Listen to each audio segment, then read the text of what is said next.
Subscribe करंतु आम channel को आउ बेल आइकन को प्रेस करके ऑल सिलेक्ट करंतु जहा द्वारा हमर सबु लेटेस्ट वीडियो नोटिफिकेशन आपन को सर्वप्रथम मिलिबो। नमस्कार बंधुगण, ओम नमः शिवाय। आपण मानकु आम यूट्यूब चैनल को स्वागत। फ्रेंड्स, आज भिडियो रे 27, 28, 29 और 30 तारीख आपणकर एज अंतिम 4 दिन रे बहुत बड़ राशि परिवर्तन हेबाकु जाउछि। आपणकर बड़ गुप्त रहस्य पर्दा उठा जाउछि, तेणु मुहरी लगेइक रखंतु ताला आउ चुपचाप वीडियो को शेष पर्यंत ही देखि दियंतु। ग्रह नक्षत्र आधार रे आगक आसुथबा ए अंतिम 4 दिन व्यापार दृष्टि, चाकरी दृष्टि, पारिवारिक जीवन दृष्टि, दाम्पत्य जीवन दृष्टि, विद्यार्थी प्रेमी जीवन बेरोजगार ए समय किपरि रहिबो, कौन शुभ और कौन अशुभ घटना घटिबो, ए सबु जिनिसरु बंचिबा पई केउ केउ सावधानता आपनकु अवलंबन करबाकू पड़िबो, सबु किछि भिडियो रे म आपनकु कहिबी। तो बस आपनकु रिक्वेस्ट कि वीडियो को आरंभ रु शेष पर्यंत पूरा देखंतु, कारण वीडियो भितरे बा वीडियो लास्ट रे भी किछि एमिति उपाय रहिछि जहा आपनकर व्यापार रे चार चांद लगेई देबो, आपनक चाकरी रे मध्य चार चांद लगेई देबो। जदि कौनसी प्रकार प्रोब्लेम आसुथुला तो ए उपाय को जदि आपण करिवे तो आपण को बहुत अधिक भल रिजल्ट मध्य मिली जिवो। जो माने भोलानाथंकर सच्चा भक्त और वीडियो को आपण देखुचंती तो सबुठारु प्रथमे वीडियोटी को लाइक करंतु और तळे थिबा कमेंट बॉक्स रे सच्चा श्रद्धा भाव रे ओम नमः शिवाय बोली अवश्य लिखंतु। तेबे आपणकर सब मनोकामना शीघ्र ही शीघ्र पूरण हेबो। तो आसंतु वीडियो को आरंभ करिबा। भूल न करी जदि आमे कहिबा आपणक पई ए आगामी 4 दिन रे भूल भी भूल करंतु नाही। जदि सबुठारु प्रथम कथा आमे कहिबा तो पानी परिका आपण आपणकर पैसा को खर्च करंतु नाही। भाबी चिंती खर्च करंतु। भावना रे जाई बा निजको बड़ देखैबा पई आपण अधिक धन खर्च केबे केबे करि दियंती आ आपणकर ए आदत से समय तो बाकी लोकंक आगरे आपणको महान बनै देई थाए, किंतु आगो को जाई एहा आपणक पई आर्थिक संकट आनी थाए। ए कथार आपणको अंदाज न थाए, तेणु ए कथार आपण ध्यान रखंतु, निजर बजेट को संभाली की रखंतु, तेबे जाई आपणको लाभ मिलिबो। ता सहित जदि कहिबा आपण सबु बेले शांत रहिबा पई चेष्टा करंतु। एहा सहित जदि कहिबा आपण अन्यक परि जदि भूल करिवे तो आपणको ही प्रॉब्लम प्राप्त हेबो। भीड़र सह आपण निजर मार्ग को बनिबा पई चेष्टा मध्य करंतु। आपण आपणकर दिल र कथा सुनिबा पई चेष्टा करंतु। आपणको सबु किछि ही जीवन रे प्राप्त हेबो। द्वितीय भूल स्वरूप आपण किछि करिबा पूर्वरु सावधान रुहंतु। जदि तृतीय भूल विषय कहबा आपण निजकु अन्य सह तुलना करिबार आदत रही थाए, जहा समस्तक भितरे तो होई थाए, आपणक भितरे भी हेबो। किंतु जदि हमें कहिबा आपणको केबे केबे लागे ता पाखरे केते पैसा अछि, से केते कोन करूछि, से केते कोन कमेइला, मु आज ए जगह रे अछि, ए सबु आपणकर बहुत ही भूल भावना अटे। आपणकर भी टाइम आसीबो, आपणकर भी समय आसीबो। जदि एबे किए किछि करूछि तो तार खुशी आपण मनांतु, कारण आगको जेतेबेले आपण किछि करिवे तो अन्य भी आपणकर खुशी करिवे। ए तीनोटी भूल रु आपणको दूरे रखिबाकू पड़िबो। एबे समय आसी साइछि 27 रु 30 समय विषय रे जे पर्दा आपणकर उठिबाकू जाउछि, से पर्दा विषय रे जदि कहिबा केउ घटना आपणकर घटिबो तो ध्यानर सह आपण सुनंतु। आपणको आपणकर पुण्य को संचय करिवार अछि, दान को बढ़ाइबार अछि। उच्च अधिकारी आपणक कार्य रे असंतुष्ट नजर आसुछंती। ऑफिशियल पॉलिटिक्स रु बंचिकी रुहंतु। जदि कारोबार विस्तार प्लानिंग करूछंती तो प्रचार प्रसार को टाइम देबा बहुत भल रहइबो। केते दिनरु आपण जहा बेमार चलीथिले तो अलस्वामी आदि करंतु नाही। छोट मोट घटना प्रति अलर्ट मध्य रुहंतु। सामाजिक नेटवर्क को अधिक गति रे बढ़ाइबाकू पड़िबो। कार्य करिबा द्वारा विचार निर्धारित करि जदि नेबे तो जेउ कार्यर आपण जिम्मेदारी बा दायित्व नेबा पई चाहूथले कौन से कार्य को आपण सतरे करि परिबे। निर्णय नेबा परे ही आपणको ए सबु संभाळिबा पई पड़िबो। ता सहित जदि कहिबा बहुत बड़ राज रु आपणको पर्दा मध्य उठिबो। जेउ लोकंकु आपण बहुत अधिक विश्वास करूथिले तो जदि कहिबा सेही लोक माने आपणको सब विश्वासघातकता मध्य करिवे।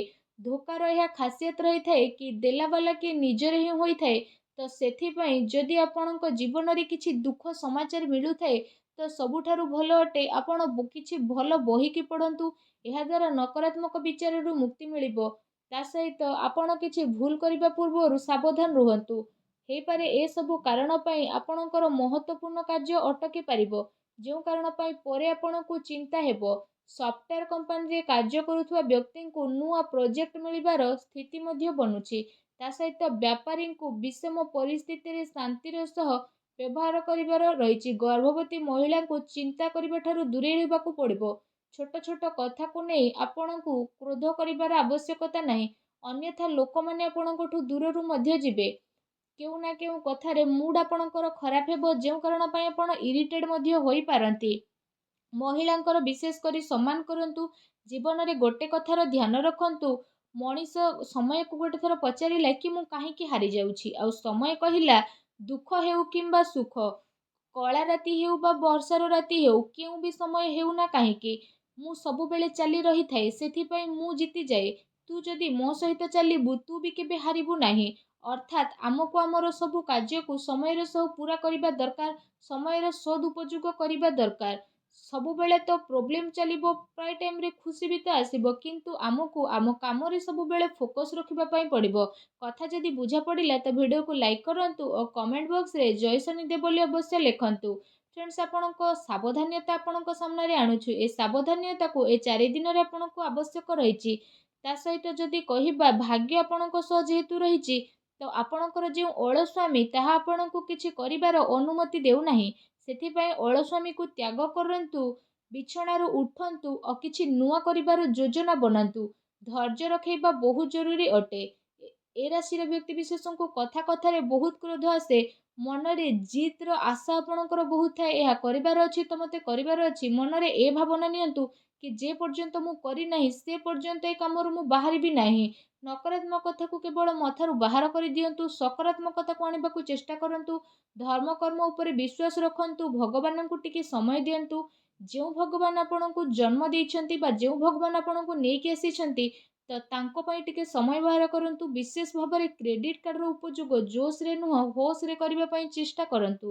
ତା ସହିତ ବସ୍, ଉଚ୍ଚ ଅଧିକାରୀ ଆପଣଙ୍କର କାର୍ଯ୍ୟର ପ୍ରଶଂସା ମଧ୍ୟ କରିବେ, କିନ୍ତୁ କହିବା ଦ୍ୱାରା ଯେଉଁ ଗୁପ୍ତ ଶତ୍ରୁ ଆପଣଙ୍କର କାମକୁ ବଦଳିବାକୁ ଚେଷ୍ଟା କରୁଥିଲେ ତାଙ୍କ ପ୍ରତି ସଜାଗ ରୁହନ୍ତୁ। ତ କାର୍ଯ୍ୟ ଉପରେ ଧ୍ୟାନ ଦିଅନ୍ତୁ, କାହା ସହିତ ଶତ୍ରୁତା କରନ୍ତୁ ନାହିଁ। ଗ୍ରହଙ୍କର ଏ ସ୍ଥିତିକୁ ଦେଖି ଆମେ ଆପଣମାନଙ୍କୁ ଏଠି ପରାମର୍ଶ ଦେବୁ, କିନ୍ତୁ ଯେତିକି କୁହନ୍ତୁ ସେତିକି ଆପଣଙ୍କୁ ଆବଶ୍ୟକ। ଆଇଟି ସେକ୍ଟରରେ ଜଡ଼ିତ ବ୍ୟକ୍ତିବିଶେଷଙ୍କୁ କାମରେ ଫୋକସ୍ ବଢ଼ାଇବା ପାଇଁ ପଡ଼ିବ। ତେବେ ଯାଇ ଆପଣ ଫ୍ୟାଶନ୍ ଡିଜାଇନ୍ ସମ୍ବନ୍ଧିତ କାର୍ଯ୍ୟ କରୁଛନ୍ତି ତ ଆପଣଙ୍କର ନୂଆ ପ୍ରୋଜେକ୍ଟ ମିଳିବାର ଯୋଗ ମଧ୍ୟ ବନୁଛି। ଏହା ସହିତ ଯଦି କହିବା ନିଜର ବାଣୀ ଉପରେ ନିୟନ୍ତ୍ରଣ ରଖନ୍ତୁ, କାରଣ ବାଣୀ ଏମିତି ଏକ ସାଧନ ଯାହା ନେଟୱାର୍କକୁ ମଜବୁତ କରିବାରେ ସହାୟକ ହୋଇଥାଏ। ଅନ୍ୟର କଥାକୁ ପୁରା ଶୁଣନ୍ତୁ, ବିନା କାଟିକି ଆକ୍ଟିଭ ରହିବା ପାଇଁ ଚେଷ୍ଟା କରନ୍ତୁ। ଏହା ଦ୍ୱାରା ଆପଣଙ୍କର ସମୟ ବହୁତ ଭଲ ରହିବ। ବାସ୍ ନିଜର ମୁହଁରେ ତାଲା ଲଗେଇକି ରଖନ୍ତୁ, କାରଣ ଯଦି କିଛି ମୁହଁରୁ ଭୁଲ ବାହାରିଯିବ ତ ସେ କଥା ଆଉ ଫେରି ଆସି ପାରିବ ନାହିଁ। ବଦନାମୀ ତ ହେବ, କିନ୍ତୁ ଶବ୍ଦର ମହତ୍ତ୍ୱ ବହୁତ ଅଧିକ ହୋଇଥାଏ। ଛୋଟିଆ ହଁ ଛୋଟିଆ ନା ଆପଣଙ୍କର ଜୀବନକୁ ବଦଳାଇ ଦେବ।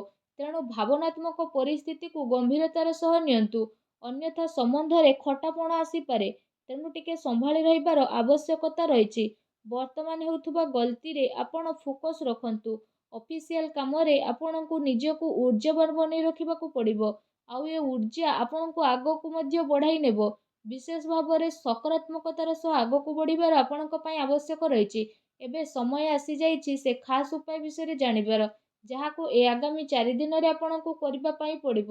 ଏ ଉପାୟରେ ଆପଣଙ୍କର ପ୍ରତିଟି ସ୍ଥିତି ମଧ୍ୟ ବଦଳିବ।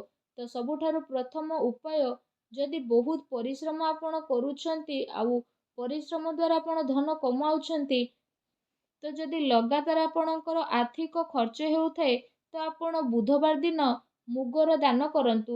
ଏପରି କରିବା ଦ୍ୱାରା ଆପଣଙ୍କର ସ୍ଥିତିରେ ବହୁତ ହିଁ ପରିବର୍ତ୍ତନ ଆସିବ। ଗୋମାତାଙ୍କୁ ମଧ୍ୟ ଖାଇବାକୁ ଦିଅନ୍ତୁ ଯଦି ସମ୍ଭବ ହେଉଛି।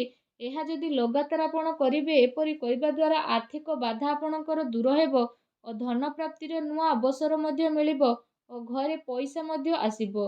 ତା ସହିତ ଦ୍ୱିତୀୟ ଉପାୟଟି ହେଉଛି ଆପଣଙ୍କ ପାଇଁ, ତ ଆପଣ ବୁଧବାର ଦିନ ସବୁଜ ରଙ୍ଗର ଘାସ ଗୋମାତାଙ୍କୁ ଖାଇବାକୁ ଦିଅନ୍ତୁ। ଏହା ଦ୍ୱାରା ଆର୍ଥିକ ସଙ୍କଟ ଦୂର ହେବ ଓ ଘରେ ଖୁସିର ବାତାବରଣ ବନିକି ରହିବ।